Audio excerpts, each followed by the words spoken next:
The Board of Supervisors marking the beginning of 2026 tomorrow with the installation of a new chairperson. Phillip Peters from District 1 will be taking over for Leticia Perez and joins us in Studio B. Welcome this morning. Hey, thanks for having me, Mike. I appreciate it. And this is your second time around. Yes, sir. Yeah, I started out. Hopefully more eventful than last time. Yeah, amen. Last time was a little slow with COVID and an interesting time. First time on the Board of Supervisors, first time as chairman and COVID. So this time around, it'll be a little more exciting.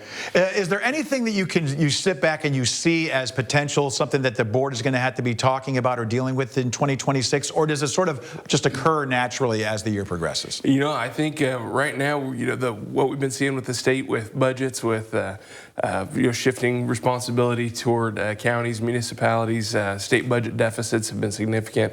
I think just focusing on financial stability, continuity of services, and just making sure we're on solid footing is going to be the name of the game this year. Midterm elections, is that going to be? It's going to be an exciting again? time. Yeah, there's going to be some big changes coming up in the elections this year, and as well, our Kern County got provision passed in Senate Bill 858, which is going to allow us to separate out the Registrar of Voters office, and that's going to go to being an office appointed by the Board of Supervisors and directly answerable to them. So it's going to allow us to kind of change how the election department is run moving forward. Okay, a couple of big topics out there people are discussing. First, the oil permits. Absolutely. Okay, what kind of a boost could the county see, and what does it depend on? We're gonna see some definite increases in activity. You know, we've finally got some recognition for the 10 years of effort we've put into the environmental impact reports. There's a cap of 2,000 new permits a year, so we're thankful to get those. It's not all that we were hoping for, but it's definitely a step forward.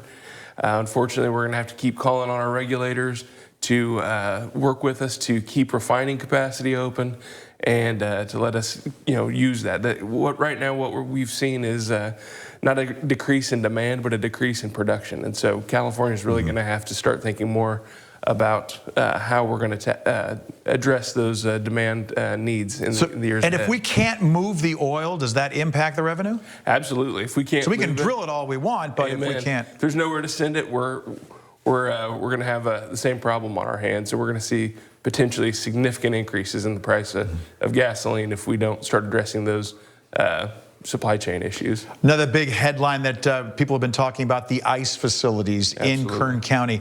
What is the county's responsibility, and what can you do? Yeah, so there's not a whole lot that we can do, unfortunately. We've looked into that. We have the authority to go out and inspect them, but not enforce any provisions or any kind of changes. So we've reached out to the federal and state government, asked for their opinions, and asked them to provide those inspections, and they're the ones that actually have the authority, ability, and the jurisdiction over those. So we're going to keep working with them to make sure that those are being addressed. You know, when talking about health in Kern County and whatnot, just from that capacity, there, of course, were a number of health clinic closures and other things from last year as a result of the money from the state. Right. Do you see that reverting back, or are we still in that same boat? You know, we're still just making sure we're preserving the essential services right now.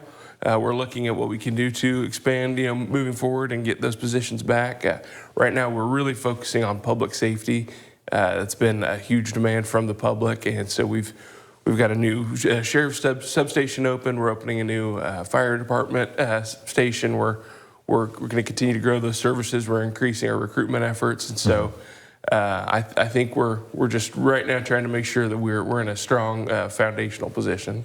And your state of the county coming up January 28th. I'm sure you've already thought about it. You have a rough draft. I'm working on it. We're getting there. I'm excited though. We're going to do it just like we did last year. We're going to have a January 28th at 3 p.m. at the county building. It's going to be open to the public. We're going to go in depth a little bit more, kind of what we're talking about today.